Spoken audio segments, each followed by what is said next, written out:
55 ಲಕ್ಷ ಇರುವ ನಿರೀಕ್ಷೆ ಇತ್ತು. ವರದಿಯಲ್ಲಿ 45 ಲಕ್ಷ ಇದೆ. ಆದರೂ ಒಪ್ಪಿಕೊಂಡಿದ್ದೇನೆ. ಕೋಲಾರದಲ್ಲಿ ನಗರಾಭಿವೃದ್ಧಿ ಸಚಿವ ಭೈರತಿ ಸುರೇಶ್ ಈ ಮಾತು ಹೇಳಿದ್ದಾರೆ. ರಾಜಕೀಯ ಮಾಡುವ ಬಿಜೆಪಿಗೆ ಮಾನ ಮರ್ಯಾದೆ ಇಲ್ಲ, ಬಿಜೆಪಿಯವರಿಗೆ ಯೋಗ್ಯತೆ ಇಲ್ಲ, ಇದನ್ನ ಸಹಿಸಿಕೊಳ್ಳಲ್ಲ.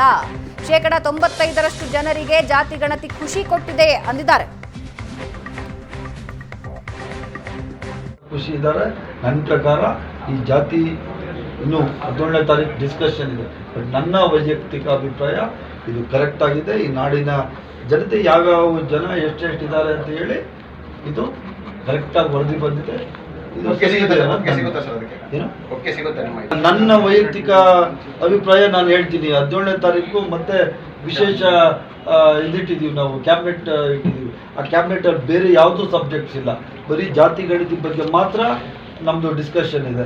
ಅಲ್ಲ, ನನ್ನ ಪ್ರಕಾರ ಎಲ್ಲ ಮಂತ್ರಿಗಳಿಗೆ ಸಮಾಧಾನ ಆಗುವಂತ. ವರದಿಯಲ್ಲಿ 45 ಲಕ್ಷ ಇದೆ. ಆದರೂ ಒಪ್ಪಿಕೊಂಡಿದ್ದೇನೆ. ಕೋಲಾರದಲ್ಲಿ ನಗರಾಭಿವೃದ್ಧಿ ಸಚಿವ ಭೈರತಿ ಸುರೇಶ್ ಈ ಮಾತು ಹೇಳಿದ್ದಾರೆ. ರಾಜಕೀಯ ಮಾಡುವ ಬಿಜೆಪಿಗೆ ಮಾನ ಮರ್ಯಾದೆ ಇಲ್ಲ, ಬಿಜೆಪಿಯವರಿಗೆ ಯೋಗ್ಯತೆ ಇಲ್ಲ, ಇದನ್ನ ಸಹಿಸಿಕೊಳ್ಳಲ್ಲ. 95% ಜನರಿಗೆ ಜಾತಿ ಗಣತಿ ಖುಷಿ ಕೊಟ್ಟಿದೆ ಅಂದಿದ್ದಾರೆ. ಖುಷಿ ಇದ್ದಾರೆ.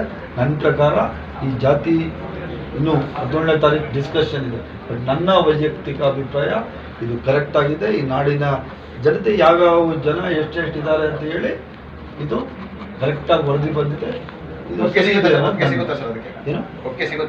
ನನ್ನ ವೈಯಕ್ತಿಕ ಅಭಿಪ್ರಾಯ ನಾನು ಹೇಳ್ತೀನಿ. 17ನೇ ತಾರೀಕು ಮತ್ತೆ ವಿಶೇಷ ಇದಿಟ್ಟಿದ್ದೀವಿ, ನಾವು ಕ್ಯಾಬಿನೆಟ್ ಇಟ್ಟಿದ್ದೀವಿ. ಆ ಕ್ಯಾಬಿನೆಟಲ್ಲಿ ಬೇರೆ ಯಾವುದೂ ಸಬ್ಜೆಕ್ಟ್ಸ್ ಇಲ್ಲ, ಬರೀ ಜಾತಿ ಗಣಿತ ಬಗ್ಗೆ ಮಾತ್ರ ನಮ್ಮದು ಡಿಸ್ಕಷನ್ ಇದೆ. ಅಲ್ಲ, ನನ್ನ ಪ್ರಕಾರ ಎಲ್ಲ ಮಂತ್ರಿಗಳಿಗೆ ಸಮಾಧಾನ ಆಗುವಂತ.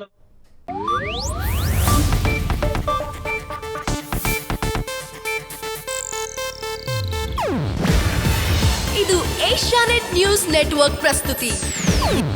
ನೀವು ನೋಡ್ತಿದ್ದೀರಾ ಏಷ್ಯಾನೆಟ್ ಸುವರ್ಣ ನ್ಯೂಸ್.